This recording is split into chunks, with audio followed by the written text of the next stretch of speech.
Hello students. Today we are going to start our next topic in the standard 8, that is the frictions chapter. Okay, but before we going to start our next chapter, let us take a brief preview what we have to studied in the this chapter. सबसे पहले हम लोगों को इस chapter के अंदर study क्या करना है, तो इस चैप्टर के अंदर हम लोग स्टडी करने वाले हैं फ्रिक्शन के बारे में। जनरली आप सभी को पता है कि फ्रिक्शन क्या होता है, पर फ्रिक्शन को समझने से पहले हम लोगों को सबसे पहले क्या समझना पड़ेगा, फोर्स को समझना पड़ेगा। तो फोर्स जो होता है वो क्या होता है, जनरली टू पुश और pull on an object, to push और pull on an object is known as force. ये सबसे इजी डेफिनेशन है फोर्स के रिलेटेड। ओके, तो फोर्स में जनरली होता क्या है कि भाई कोई भी ऑब्जेक्ट के ऊपर अगर हम लोग पुश करें या पुल करें, यानी कि उसको धक्का मारे या फिर उसको खींचे, तो उसको हम क्या कह सकते हैं, उसको फोर्स कह सकते हैं। उस ऑब्जेक्ट के ऊपर मैंने फोर्स अप्लाइड किया है, ऐसा कह सकते हैं। फोर्स जो है वो एक फिजिक्स के अंदर की एक क्वांटिटी है। ओके, यानी कि धक्का मारना या फिर खींचना, तो उसको मैं अगर डिफाइन करना चाहूँ तो वो मैं डिफाइन कैसे कर सकता हूँ, it is denoted by a force, कि भाई ये मैंने इतना फोर्स लगाया, या तो मैंने इतना फोर्स खींचने के लिए लगाया, या तो मैंने इतना फोर्स पुश करने के लिए लगाया। तो ये फिजिक्स की क्वांटिटी है। ओके, जिस क्वांटिटीज को हम लोगों को पता है कि मैंने स्टार्टिंग के सबसे पहले लेक्चर ऑल चैप्टर्स प्रीव्यू के अंदर बताया था कि फिजिक्स क्या होती है, केमिस्ट्री क्या होती है, बायोलॉजी क्या होते हैं। और उसके बाद हम लोगों ने देखा था कि एक एक चैप्टर के अंदर हम लोग क्या क्या स्टडी करने वाले हैं, कौन सी क्वांटिटीज को फिजिकल क्वांटिटीज कहा जाता है, कौन सी चीज़ों में केमिस्ट्री में आती है, कौन सी चीज़ें जो है बायोलॉजी के अंदर आती है। सारी चीज़ों के बारे में हम लोगों ने ऑलरेडी पता कर रखा है। ओके, तो हम लोगों को पता है कि फोर्स जो है वो एक फिजिक्स की क्वांटिटी है। अब ये जो फोर्स है, ओके, वो फोर्स जहां पर एप्लीकेबल होता है वहां पर फ्रिक्शन क्रिएट होता है, ऐसा हम लोग कह सकते हैं। कई बार ऐसा होता है कि जो मेरा ऑब्जेक्ट का फोर्स होता है, उसका जो ओपोज करता है, ऑब्जेक्ट फोर्स का जो ओपोज करता है, उसको हम क्या कह सकते हैं, फ्रिक्शन फोर्स कह सकते हैं। यानी कि अगर मैं कोई चीज के ऊपर बिना कोई फोर्स एप्लीकेबल किए हुए अगर रोटेशन करवाना स्टार्ट करूं, तो अगर वो रोटेट होती जाए होती जाए होती जाए, it is from the infinite. But लेकिन कभी ऐसा पॉसिबल है, अगर मैं फुटबॉल की एक गेंद को, यहाँ मान लो कि फुटबॉल की एक गेंद है, ओके, ये फुटबॉल की एक गेंद है, अगर मैं इसको क्या करूँ, इसको यहाँ से एक लात मारो, तो ये रोटेट होना धीरे धीरे स्टार्ट होगी। तो क्या ये इनफाइनाइट तक रोटेट हो पाएगी? जी नहीं, इनफाइनाइट तक रोटेट नहीं हो पाएगी। It is because of the earth has the opposite force applicable to it, क्योंकि हमने जितना फोर्स लगाया अर्थ की ग्रेविटेशनल फोर्स उतना उसका ऑपोजिट फोर्स लगाएगी। और यही ऑपोजिट फोर्स जो मोशन का ऑपोज करेगा, मोशन यानी कि हिलने डुलने का, रोटेशन का जो ऑपोज करेगा, रोटेशन का ऑपोज करेगा, उसको हम क्या कह सकते हैं, फ्रिक्शन फोर्स कह सकते हैं। ओके, तो फ्रिक्शन फोर्स के बारे में जानेंगे कि फ्रिक्शन जो होता है वो क्यों होता है, कितनी जगह पे होता है, कौन से टाइप्स के फ्रिक्शन फोर्स है, कौन से टाइप्स के फ्रिक्शंस है। ओके, ये सारी चीज़ों के बारे में इस चैप्टर के अंदर स्टडी करनी है। साथ ही साथ हमको ये स्टडी करनी है कि भाई फ्रिक्शन अगर शुरू हो जाता है, ओके, कई बार आप लोगों ने सुना होगा कि भाई आप लोगों ने मोटर के अंदर की आवाज़ आ रही होगी, जो आप चर चर करके वो आवाज़ सुनते हो ना, वो भी क्या होती है, वो because of the friction force is applicable into the machines. तो वो क्या होती है, एक दूसरे से इंटरकनेक्टेड होती है, वो सिंक्रोनाइज अच्छे से नहीं हो पाती, तो फ्रिक्शन की वजह से वहां पर से भी आवाज आती है। फ्रिक्शन कैसे होता है वो भी हम लोगों को देखना है कि भाई फ्रिक्शन जो है वो होने की वजह क्या है। तो जनरली कोरोजन है उसकी वजह है, ल्यूब्रिकेशन नहीं करते हम, वो उसकी वजह है। तो वो सारी चीज़ों के बारे में इस चैप्टर के अंदर हमको देखना है। फिर हम लोगों को देखना है कि अगर फ्रिक्शन को कम करना है, रिड्यूस करना है, कोई भी मशीन्स को अगर मेरे को स्मूथली रोटेट करना है, क्योंकि हमको पता है कि रोटेट का ओपोज करने का काम फ्रिक्शन करता है, तो ऑब्वियस है कि मेरे को क्या करना पड़ेगा, रोटेशन अच्छा हो, इसलिए मेरे को क्या करना पड़ेगा, फ्रिक्शन फोर्स को लो करना पड़ेगा। Okay, okay, so let us begin our chapter friction. तो आप लोगों को पहले स्टार्टिंग में मैंने समरी दे दी है कि इस चैप्टर के अंदर मेरे को ये चीज़ें जो है वो स्टडी करनी है। ओके, अब स्टार्ट करते हैं चैप्टर का फर्स्ट पॉइंट, जो कि आपकी स्क्रीन के ऊपर दिख रहा है कि what is a friction. So a frictional force arises when to substances contact each other. पहले तो फ्रिक्शन फोर्स जो है वो कैसे शुरू होता है, तो वो शुरू होने की वजह है जब दो सब्सटेंसेस एक दूसरे को कांटेक्ट करते हैं। अभी मैंने बोला ना कि अर्थ की सरफेस के ऊपर मेरा फुटबॉल का गेंद है, वो रोटेट हो रहा है। ओके, तो वो रोटेट होने की वजह है, तो ये दोनों एक दूसरे के कांटेक्ट में आएंगे, ये फुटबॉल की गेंद और ये अर्थ की सरफेस जो है वो एक दूसरे के कांटेक्ट में आए। ये तो दोनों एक दूसरे के कांटेक्ट में आए, उसकी वजह से इसके बीच में क्या एप्लीकेबल होगा, फ्रिक्शन फोर्स एप्लीकेबल होगा। Friction is a force that resist the motion of A object और सरफेसेस। तो फ्रिक्शन जो है वो एक फोर्स है जो मोशन का क्या करता है, ओपोज करता है। रेजिस्ट यानी कि ओपोज करना का काम। ओके, रेजिस्ट यानी कि वो अच्छे से काम नहीं करने देगा, वो क्या करेगा, ओपोज करेगा कि भाई मैं तेरे को अच्छे से नहीं होने दूंगा। मोशन यानी कि हिलना डुलना। ओके, कोई भी चीज जो मूवमेंट हो रही, मोशन यानी कि सिंपल लैंग्वेज में हम लोग क्या कह सकते हैं, मूवमेंट कह सकते हैं। ओके, तो जो मूवमेंट का ऑपोज करता है, यानी कि कोई ऑब्जेक्ट है वो मूव ऑन हो रहा है एक जगह से दूसरी जगह पर, तो उसका जो ऑपोज करता है, उसको जो मना करता है कि भाई मैं तेरे को नहीं जाने दूंगा, आगे नहीं बढ़ने दूंगा, तो वो क्या होता है, उसको हम कह सकते हैं friction force. Okay, friction always works in the direction opposite from the direction the object is moving और ट्राइंग टू मूव। मैंने बोला ना कि फ्रिक्शन फोर्स जो है वो ऑलवेज कैसी डायरेक्शन में होगा, ऑपोजिट डायरेक्शन से एप्लीकेबल होगा, क्योंकि मेरा मोशन है वो इस डायरेक्शन में हो रहा है, तो मेरे को इसका ओपोज करना है, तो मेरे को कौन सी डायरेक्शन में फोर्स लगाना पड़ेगा, रिवर्स, यानी कि ऑपोजिट डायरेक्शन के अंदर ही मैं फोर्स लगाऊंगा, तभी जाके इसका ओपोज कर पाऊंगा ना। वरना मैं इसी डायरेक्शन में करूंगा तो वो उसकी हेल्प हो जाएगी ना। इसीलिए फ्रिक्शन फोर्स जो है वो हमेशा क्या करता है, ऑपोजिट डायरेक्शन से इसको एप्लीकेबल करवाता है और इसको मूव ऑन करने से क्या करता है, अटकाता है। Okay, it always slows a moving object down. Okay, तो ये क्या करता है, हमेशा जो ऑब्जेक्ट मूव हो रहे होते हैं उसको क्या करता है, स्लो कर देता है। ओके, तो ये भी है, यहाँ पर देख लो आप, एग्जांपल दिए है स्क्रीन के ऊपर। ये देखो बच्चा है जो आपके जैसे क्या कर रहा है, कि आपके छोटे भाई या छोटे बहन होंगे ना, तो वो ऐसे साइकिल लेके घूमते होंगे, तो उसके लिए भी इसको क्या कर रहा होगा, वो मूव ऑन इस डायरेक्शन में होगा, लेकिन उसका फ्रिक्शन फोर्स जो है वो इस डायरेक्शन के अंदर लग रहा होगा, ऑपोजिट डायरेक्शन के अंदर। देखो यहाँ पर इसी तरह से कोई ऑब्जेक्ट है, जो ऑब्जेक्ट मूव हो रहा है, ऑब्जेक्ट यानी कि कोई भी चीज, आप मान लो कि पत्थर, आप लोग ले लो कि ब्रिक है कोई, तो ब्रिक जो है वो क्या कर रहे हैं, हम लोग इस डायरेक्शन में अगर मूव ऑन करवाना चाह रहे हैं, तो उसके लिए हम लोगों को ज्यादा पुश करना पड़ेगा। क्यों ज्यादा पुश करना पड़ेगा, क्योंकि ऑपोजिट डायरेक्शन में क्या एप्लीकेबल हो रहा होगा, फोर्स एप्लीकेबल हो रहा होगा, फ्रिक्शन फोर्स एप्लीकेबल हो रहा होगा, इस वजह से। ओके, अब बात करते हैं तीन टाइप्स के फ्रिक्शन के बारे में, स्टैटिक फ्रिक्शन, स्लाइडिंग फ्रिक्शन और rolling friction. Okay, so static friction क्या है, सबसे पहले जनरली उसके बारे में बात कर लेते हैं। पहले आप लोग फिगर से हम लोग समझ लेते हैं। Generally there are three types of friction. Okay, सबसे पहला कौन सा है, स्टैटिक फ्रिक्शन है, उसके बाद स्लाइडिंग फ्रिक्शन है और उसके बाद रोलिंग फ्रिक्शन है। जो चीज हम लोग स्ट्रेटली मूव कर रहे हैं, ओके, स्ट्रेटली मूव कर रहे हैं धक्का मार के, यानी कि फोर्स एप्लीकेबल करके, ओके, और वो चीज के ऊपर अगर वो चीज मूव ऑन नहीं हो रही है, ओके, मूव ऑन ना हो, ओके, तो उसके ऊपर कौन सा फोर्स, कौन सा फ्रिक्शन एप्लीकेबल हो रहा होगा, स्टैटिक फ्रिक्शन जो है वो एप्लीकेबल हो रहा होगा। इसके अंदर क्या है कि ऑब्जेक्ट जो है वो इतना भारी होगा, इतना भारी होगा कि क्या हो रहा होगा, वो मूव ऑन नहीं कर पाएगा। ओके, तो मूव ऑन नहीं कर पाएगा तो मतलब no motion will take a place, यानी कि वो हिल नहीं पाएगा। इतना इक्वल फ्रिक्शन फोर्स जो है वो फोर्स के इक्वल फ्रिक्शन फोर्स लगेगा। ओके, तो इस वजह से जो है वो मोशन नहीं हो पाएगा और इस वजह से वो ऑब्जेक्ट वहीं का वहीं रेस्ट पोजीशन के ऊपर पड़ा रहेगा, और वो रेस्ट पोजीशन के ऊपर पड़ा रहेगा तो उस फ्रिक्शन फोर्स को जो मोशन नहीं करवा पाता है उसको हम क्या कह सकते हैं, स्टैटिक फ्रिक्शन कह सकते हैं।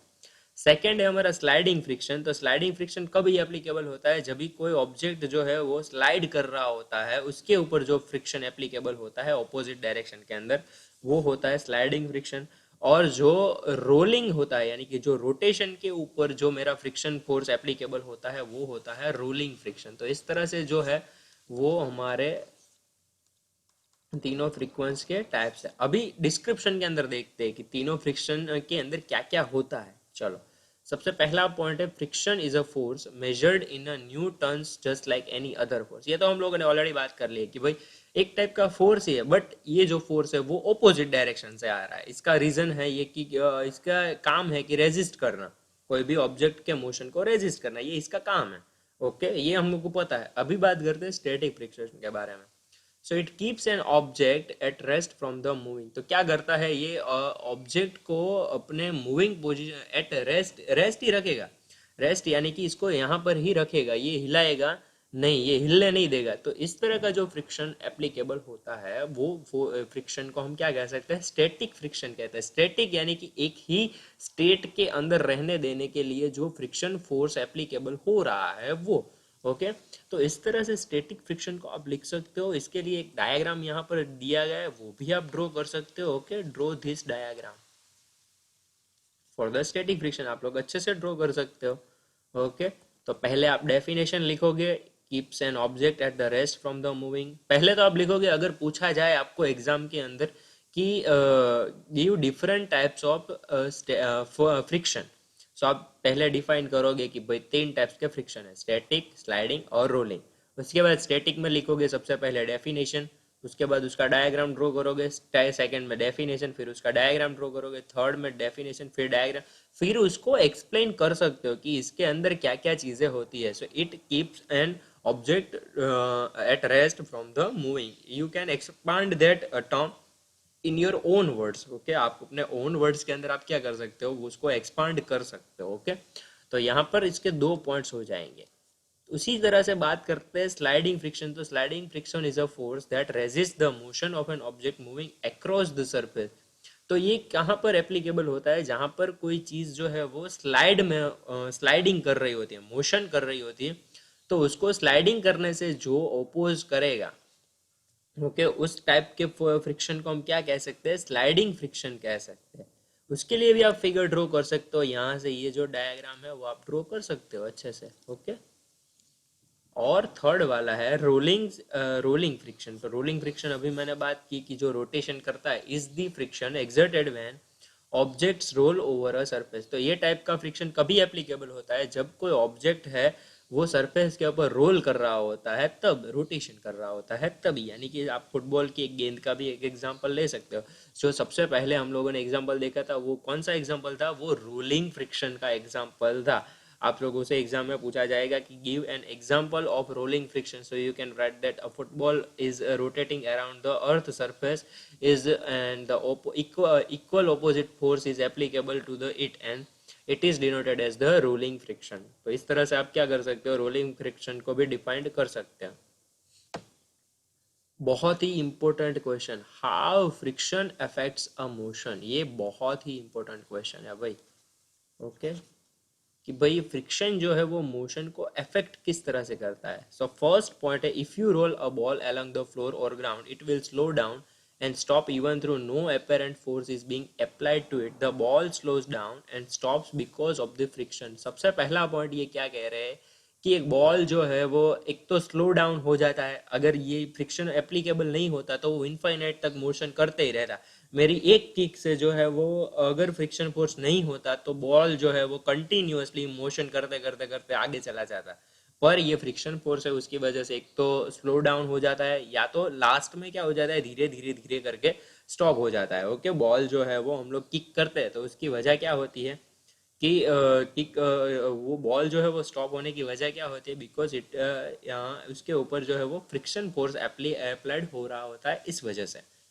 Friction slows down a moving object, friction occurs when two object rub against each other.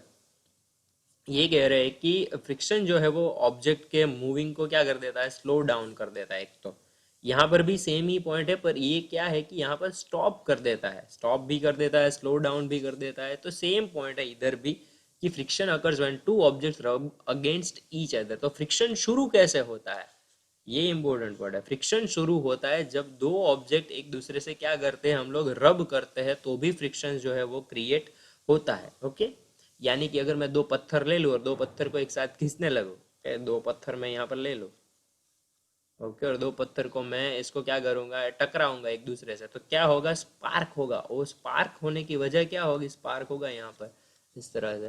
तो वो स्पार्क होने की वजह क्या है, बिकॉज यहाँ पर क्या हो रहा होगा, स्पार्क होने की वजह इसके दोनों के बीच में फ्रिक्शन जो है वो एप्लीकेबल हो रहा होगा। इस वजह से यहाँ से क्या प्रोड्यूस होगा, स्टार्स प्रोड्यूस होगी, या तो फिर आग जलेगी। पिछले पुराने जमाने में क्या करते थे जो एंशियंट लोग थे, वो किस तरह से फायर को क्रिएट करते थे, इस तरह से दो पत्थर लेते थे, दो पत्थर को एक दूसरे से टकराते थे, और टकरा के फिर क्या करते थे, उसको किसी वुड पल्प के ऊपर डालते थे, तो वुड पल्प थी वो जलने लगती थी, और इस वजह से वहां पे फायर क्रिएट होता था। ओके, तो इस तरह से जो है वो फ्रिक्शन की वजह से जो है हमारे हम लोग आज आग को जान पाए हैं, फायर को समझ पाए हैं। A car that runs on the very rough road slow down due to the friction. However, on the smooth road it travels fast. ये तो हमको पता है. A smooth surface has very few bumps and hollows. There is a less friction on a smooth surface. A running object can glide or move continuously with very little force. Okay, तो कई बार क्या होता है कि smooth surface होती है, तो कई बार हमारी गाड़ी जो है वो फास्ट चलती है। ओके, हम लोगों को पता है कि ढलान के अंदर हम लोगों की गाड़ी में स्पीड आ जाती है, जबकि अगर हम लोगों को ढलान जो है वो चढ़नी होती है तो हम लोगों को बहुत ज़्यादा देर लगती है, क्योंकि फ्रिक्शन फोर्स जो होता है वो ज़्यादा लगता है, इस वजह से देर लगेगी। जबकि स्लो डाउन जब भी रफ स्लो क्या कहते हैं, सरफेस जो है वो स्मूथ हो जाती है, तो हम लोग स्पीड पे गाड़ी को भगा सकते हैं। वही, तो इस तरह से हम लोग बात कर सकते हैं कि फोर्स जो है वो मोशन को किस तरह से अफेक्ट करता है। It always opposite the motion. Okay, एक पॉइंट तो दिमाग में हमेशा रखना ही। पर आप लोग सोचोगे कि सर तो ये फ्रिक्शन है, वो हम लोग समझ क्यों रहे हैं, क्योंकि वो तो हमारा जो है वो डिसएडवांटेजेस है ना, मोशन का डिसएडवांटेजेस कर रहा है। पर अगर फोर्स फोर्स फ्रिक्शन फोर्स अगर नहीं होता, मान लो, तो क्या आप अपना एक पैर जो है वो आगे रखोगे? Suppose you are moving from one direction. Okay, आप दो पैर, आपके दो पैर है, तो एक पैर आप अपना आगे निकालोगे, तो आगे निकालोगे तो अगर वहां पर फ्रिक्शन फोर्स एप्लीकेबल नहीं होगा तो आपका पैर सीधा स्लिप हो जाएगा, सीधा स्लिप होके आप आगे चले जाओगे, तो आप कभी चल नहीं पाओगे। सो वॉकिंग के लिए हम लोग जो चल पा रहे हैं ये जमीन के अंदर, जमीन के ऊपर जो हम लोग चल पा रहे हैं, उसका मेन रीजन क्या है? उसका मेन रीजन है हमारा फ्रिक्शन फोर्स। ओके, हम लोग चल पा रहे हैं, दौड़ पा रहे हैं, हम साइकिल चला रहे हैं, हम लोग कार चला रहे हैं, ये सारी चीज़ों की वजह जो है वो फ्रिक्शन है। अगर फ्रिक्शन नहीं होता तो हम कभी चल नहीं पाते, हम कभी दौड़ नहीं पाते, गाड़ियाँ नहीं चला पाते। ओके, तो ये सारी चीज़ों को इसीलिए हम लोग समझ रहे हैं, फ्रिक्शन जो है वो इतना हेल्पफुल भी है, इसकी वजह से ही तो हम लोग अभी चल पा रहे हैं, दौड़ पा रहे हैं। Depending of a friction depends on the both of the surfaces in contact. When the hockey puck slides on ice, a thin layer of a water between the rubber and the ice allows the puck to the slide easily. ये हम लोग ice hockey को बहुत अच्छे से नहीं जानते हैं, इसीलिए हम लोगों को नहीं पता होगा। पर आप लोग सिंपल हॉकी का भी एग्जांपल ले सकते हो, इसके अंदर आइस हॉकी का ही लेना ऐसा ज़रूरी नहीं। ओके, तो सिंपल हॉकी का भी आप लोग जो है वो, अगर आपको पक को अगर मारना है, तो आप क्या करोगे, उसको हिट करोगे तो वो जो है एक जगह से दूसरी जगह पर मूव ऑन होगा, साथ ही साथ में जो नीचे सैंड या फिर डस्ट होंगी वो थोड़ी सी हिलेगी। ओके, और साथ ही हमको पता चलेगा कि फ्रिक्शन की वजह से ये आगे जा पा रहा है, वरना तो क्या होता है ये इनफाइनाइट तक चली जाती ना। जैसे ही हम लोग हिट करते हैं, इसको हिट किया मैंने, तो जैसे ही मैंने हिट किया तो क्या होना चाहिए, ये अगर मोशन कंटिन्यूअसली करती तो क्या कहाँ पर चली जाती, इनफाइनाइट पर चली जाती। ओके, तो इनफाइनाइट पर तो हमको भेजना नहीं है, हमको तो सिर्फ गोल तक ही भेजना है। ओके, तो इसी वजह से जो फ्रिक्शन है वो एक तो दोनों सरफेसेस जो है वो उसके ऊपर भी डिपेंडेंट होता है, कि भाई अगर सरफेस जो है वो स्मूथ है तो फ्रिक्शन कम होगा, अगर सरफेस जो है वो रफ है then the friction will be more. Okay, तो याद अगर रखते हैं, क्वेश्चन 2 मैं आपको होमवर्क में दे रहा हूँ, explain the types of friction. चलो यहाँ पर लिख देता हूँ, question number 1, explain types of friction and question number 2, how friction affects